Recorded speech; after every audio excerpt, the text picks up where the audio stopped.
The story begins with two volunteer soldiers walking through the streets of a strange town that looks more like Disneyland to them than anything else. Two people are watching from a distance, observing what is happening and calling the soldiers guinea pigs. Out of nowhere, the ground starts shaking, and two terrifying demons jump out. The soldiers panic and start shooting blindly, but it's no use. The demons are immune to bullets and attack them. 5 years ago, the military conducted a nuclear test here in Nevada that opened what they believed to be a gateway to another dimension, but they actually stumbled upon a doorway to hell. They quickly realized that hell is made of a substance called psychoplasm, which changes in response to mental states. The US military saw the devastating potential and wanted more of this substance, so Mr. Jason Wynn, Spawn's former boss, made a deal with the devil. In exchange for more psychoplasm, Wynn ordered the killing of Al Simmons so the devil could claim his soul. This entire town, named Simmonsville, was constructed using psychoplasm.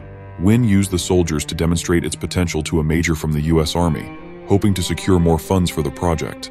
Back in New York City, Spawn was wandering the streets during a rainstorm, tormented by the kind of monster he had become. His memory was slowly returning.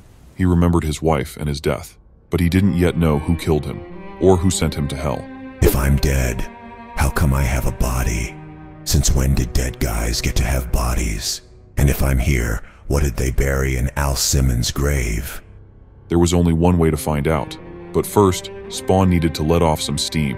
Two scumbags cornered a poor homeless man in the back of an alley, intending to set him on fire, claiming they were doing the city a favor by cleaning the streets. So get ready to burn in hell. Hell? You really want to talk about hell, bud? Then let's talk. One of the thugs tried to burn Spawn alive, but Spawn grabbed his hand and crushed it. The other thug claimed they were just fooling around and didn't actually want to torch the homeless man, but Spawn delivered a powerful punch that sent him crashing into the wall. The first thug started puking from the intense pain and begged Spawn to let him go. Sorry about that. I guess I was just feeling pissed. Spawn told the old man to try and stay out of trouble and left.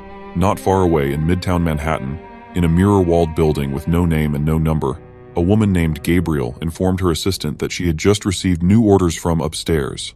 Apparently, Spawn is special and dangerous, especially after he just defeated Angela, one of their strongest angels. The balance of power was seriously compromised, and they need a new warrior to face Spawn. Somewhere high above Earth's atmosphere, the orbital angel station was preparing to restore balance. A human was selected to be empowered with elemental fire and become a soldier of heaven. Jason Wynn, Spawn's former boss, the one who ordered his death, was selected to become this soldier.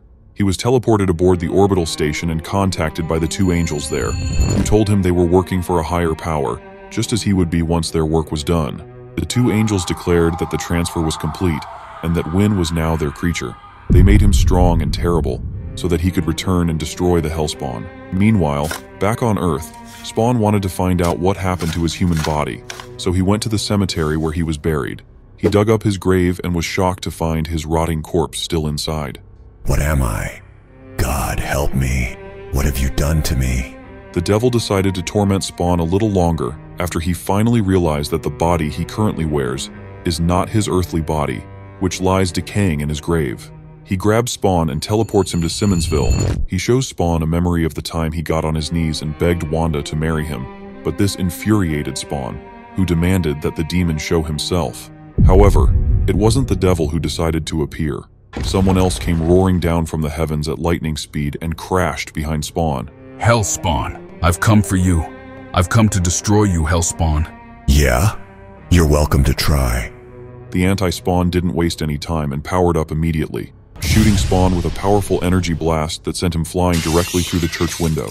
He wasn't prepared for such a strong hit and landed on the ground, severely injured.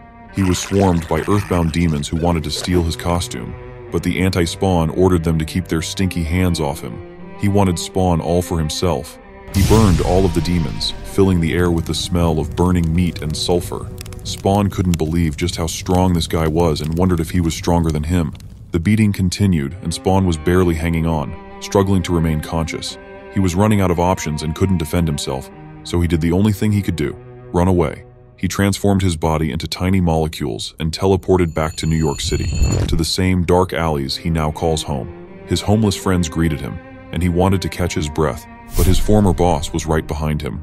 You can't hide. I can track you through time and space. to the ends of the earth. There's nowhere to run from death. The last hit was devastating, and Spawn's costume was badly damaged and bleeding. The anti-Spawn powered up again and hit Spawn with a direct hit, leaving a big hole in Spawn's body. Wynn constructed an energy blade made from elemental fire and was preparing to land the final blow, calling Spawn just prey.